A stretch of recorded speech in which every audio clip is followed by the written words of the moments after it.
We will be joined this hour by actor Mark Ruffalo. We'll be joined this hour by investigative reporter Michael Isikoff, by Pulitzer Prize-winning columnist Eugene Robinson, by some common wisdom-busting good news about Democratic prospects in this year's elections, and by something we will see get set on fire that should never, ever, ever get set on fire. That is all coming up over the course of this hour. We're glad to have you with us. But first, there's something that you need to know about this year's Republican candidates.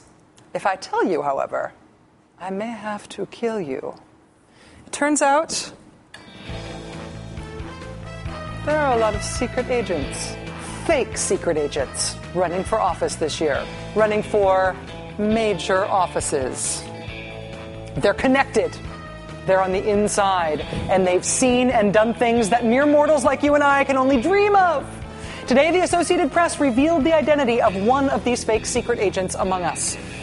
In today's political headlines, sure, Christine O'Donnell is just the Tea Party-financed insurgent candidate who upset their prohibitive favorite in the Delaware Republican Senate primary. But in 2006, Christine O'Donnell let slip that she was fake secret agent 001. At the time, Christine O'Donnell was a perennial protest candidate running in election after election after election and losing every time. And that year, in one of her many tries at running for the United States Senate, Christine O'Donnell blindsided her Republican opponent at a debate with this claim. Quote, China has a carefully thought out and strategic plan to take over America. If they pretend to be our friend, it's because they've got something up their sleeve. China plotting to take over America. How does Christine O'Donnell know about this plot? Quote, there's much I want to say. I wish I wasn't privy to some of the classified information that I am privy to. According to the Associated Press, when her Republican opponent challenged her claim about having access to classified information, Ms. O'Donnell suggested she had received it through nonprofit groups she worked with that frequently sent missionaries to China. We called Christine O'Donnell's campaign today to try to find out which specific nonprofit groups she had worked with that had access to classified information about Chinese plots to take over America. So far, we have not heard back. What we do know about Christine O'Donnell's past work with nonprofits is that she worked for groups that promoted the idea that homosexuality can be cured through religious boot camps, groups that promoted the idea that having sex alone is a form of adultery, groups that promoted the idea that using condoms actually spreads HIV, and groups that promoted the idea that allowing women to join the military harms national security. That's what we know about Christine O'Donnell's work with nonprofit groups. That's what's on the public record. We contacted the State Department today to find out if being associated with groups that advocate stuff like that would normally, or in the specific case of Christine O'Donnell, make the U.S. government disclose classified information to a citizen about secret Chinese plans to take over America. The State Department apparently has not found anything for us yet. We will keep you posted. Fake secret agent case file number 2 was revealed today by the Syracuse Post-Standard newspaper in Syracuse, New York. Fake secret agent 002 is current Republican candidate for governor of New York State, Carl Palladino. The year was 1970. After 4 students were shot by National Guardsmen at Kent State University in May of that year, the campus of Syracuse University, where Carl Palladino was attending law school, was no exception to national unrest that swept many campuses across the country. This picture shows a student takeover of a Syracuse University administration building that day. On May 7th, students occupied the chancellor's office in that building. They stayed there overnight, and then everybody left the next day. Agent Palladino, however, has just revealed that in his mind, not only did things go really differently than what everybody else remembers and what was in the papers at the time that it happened, Agent Palladino has also revealed that he, fake secret agent Carl Palladino, had a super important secret agent role in how things went down that day. In his mind, fake secret agent Carl Palladino told the Syracuse Post-Standard last week that while working fake undercover with the Syracuse police, he was a negotiator during a hostage standoff as riots enveloped the campus. That day back in May 1970, quote, when the riots came, I was the one who negotiated for the police chief to take the place of the school's chancellor, who the students had locked down in the administration building. I went out and found them, and I said, take the police commissioner and let the chancellor go home. The guy's got to take a shower. I mean, for God's sakes. So they said, Yeah, okay. According to actual reports at the time, no, Carl, no. The school's chancellor was never held hostage, for one. Also, nobody else but Carl remembers Carl having any role in the protests or the resolution of the protests at all. A current Syracuse history professor who was at the administration building that day told the Syracuse Post-Standard, quote, "That's completely wrong. He's either living in cloud cuckoo land or, shall we say, his historical memory is clouded by whatever it is." One of Carl Palladino's classmates, who was also at the administration building that day, said, quote, "I have the feeling that this may be an urban legend in Carl's mind." This unveiling today of Carl Palladino as this year's fake secret agent number 2 follows the unveiling earlier this year of fake secret agent 003. Dan Mays, the Republican candidate for governor of Colorado. You may remember earlier this year, Dan Mays made himself nationally famous by claiming to have been an undercover agent for Kansas. Once upon a time, Mr. Mays wrote on his campaign website, quote, "At one point in my 2 years there, I was placed undercover by the Kansas Bureau of Investigations to gather information inside a bookmaking ring that was also allegedly selling drugs. I got too close to some significant people in the community who were involved in these activities and abruptly was dismissed from my position."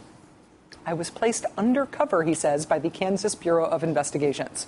After the Kansas Bureau of Investigations came out and said, "No, not true," Dan Mays admitted to the Denver Post, quote, "Some people are probably taking that a little too literally.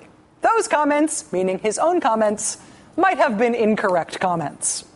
Failing to recognize that a hole that you keep digging just keeps getting deeper, the Dan Mays campaign for Colorado governor to this day keeps releasing more and more information about his time as a fake secret agent for Kansas. All of which continues to prove that Mr. Mays did not work as a fake secret agent, in Kansas. And what he was fired for was tipping off his girlfriend at the time that the police were going to investigate her family. So fake secret agent 003, Dan Mays, now repeatedly outing himself as a fake secret agent. And then there's fake secret agent 004, a gentleman named Allen West, a Republican congressional candidate in the great state of Florida. During a candidate forum last month, Allen West, a retired Army lieutenant colonel, made this remarkable claim about his own secret agent status. I had a top secret security compartmented information classification. That's the highest you can have in the United States Army. I still maintain a secret security clearance. And I tell you, if you look at the application for a security clearance, I have a clearance that even the President of the United States cannot obtain because of my background. Are you from another country? Because President's kind of the clearance level. He's nuclear football. I have a clearance that the President of the United States cannot attain? That's like saying you're even more magically delicious than the Lucky Charms leprechaun. That makes no sense. You cannot have a higher security clearance than the President of the United States in the United States, unless you're in Allen West's mind. Listen, one of the really fun things about a year like this in conservative politics is that establishment candidates have been getting routed by people who are really, really, really, really not establishment candidates. Republican Congressman Mike Castle got beat by Christine O'Donnell in Delaware. In New York, Rick Lazio got beat by Carl Palladino. Former Republican Congressman Scott McInnes of Colorado got beat by Dan Mays. In Florida, the more moderate David Brady got beat by the more extreme Allen West. When really outside candidates like that are beating establishment candidates over and over and over again, it sort of blows up the party machinery. It blows up the establishment. The Republican Party has not had much of a say this year about who is representing the Republican Party on big-ticket races. And that begs a very unlikely question. Was the Republican Party the machinery that was keeping folks like this out of national races? Did we just lose the delusional person thinks he's a secret agent, but he really isn't filter that we didn't know we needed until we lost ours? Joining us now is Pulitzer Prize-winning columnist for The Washington Post and MSNBC contributor, my friend Eugene Robinson. Gene, it's great to see you. It's great to be here, Rachel. This is one of those stories where, wow, I can't believe these people think they're secret agents. That's so crazy. That's not even real politics. But these are real politicians running for real office. Yeah, these are real politicians running for real office. They could win, and they could be representing actual U.S. citizens in the U.S. Senate or as governor of a great state. And you use the word delusional, and I don't know if that might not be fairly mild about some of this stuff. Now, hold it. First of all, though, are you cleared for this discussion, Rachel? Well, Gene, I've been meaning actually to talk to you about. Okay, Yeah. You're cool. Okay. No, I mean, the Christine O'Donnell thing, I'm privy to classified information about the Chinese plot to take over America. I mean, come on. Yeah. I mean, let's be serious. Well, at some point, I was looking into this about trying to be specific about the language here, because when, for example, with Alan West had raised millions of dollars for his campaign. He completely outspent the more moderate Republican candidate who he'd beat very badly in the primary. And that Republican, the moderate Republican, came out and said as soon as West won that he believes, and he said it in a very serious way, that he believes that Alan West is irrational. If you're dealing with people who are delusional, who believe they have secret classified information that says the Chinese are invading, at some point, is there something beyond politics that should happen there?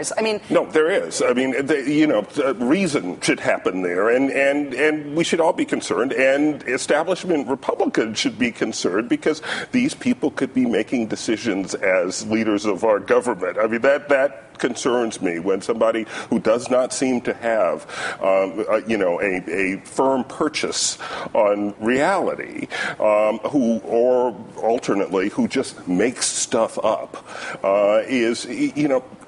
that should be concerning, I think, to everyone, aside from Republicans, Democrats, who's up, who's down. I mean, we talk about that some other time, but we're talking about reality. We're talking about, logic and empirical, reality. Well, here's the strategic question, though. If you're a Democrat running against one of these people, when I say beyond politics, at a certain point, do you stop campaigning against their policy proposals? Do you stop taking them, engaging with them as if they are a politician, and start saying, listen, I'm not going to engage with them on a political level because I think that we've got a person who is delusional, or who has mental health issues, or who seriously is not engaging with whom I cannot engage in a factual debate?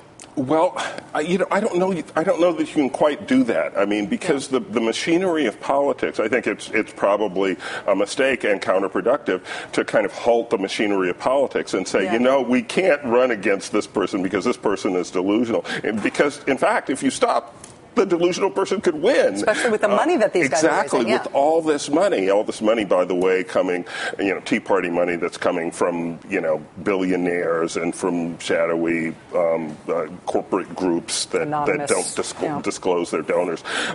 So, no, you have to continue politics. But what needs to happen, I think, is that people need to call them out on these sorts of irrational, non-linear statements that they're making, and point it out to people and just say, look, I know you're mad, I know you're angry, but come on, there's elect angry people who make sense. Don't elect angry people who are crazy or who seem to be crazy, because we're all going to be sorry if you do that.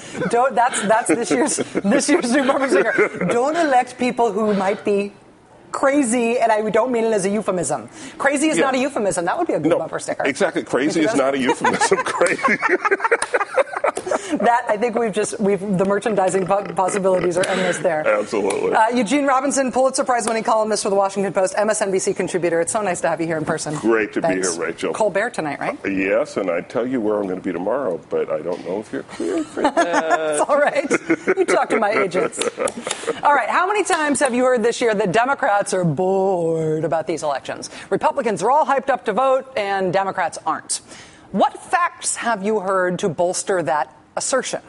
The facts that maybe kind of sort of once supported that assertion do not seem to hold true anymore. The political common wisdom gets extra emphasis on the dumb in wisdom. Coming up. Plus, Mark Ruffalo is here in studio for the interview tonight. He's here to talk fracking, which is nearly as dirty as it sounds. Please stay with us.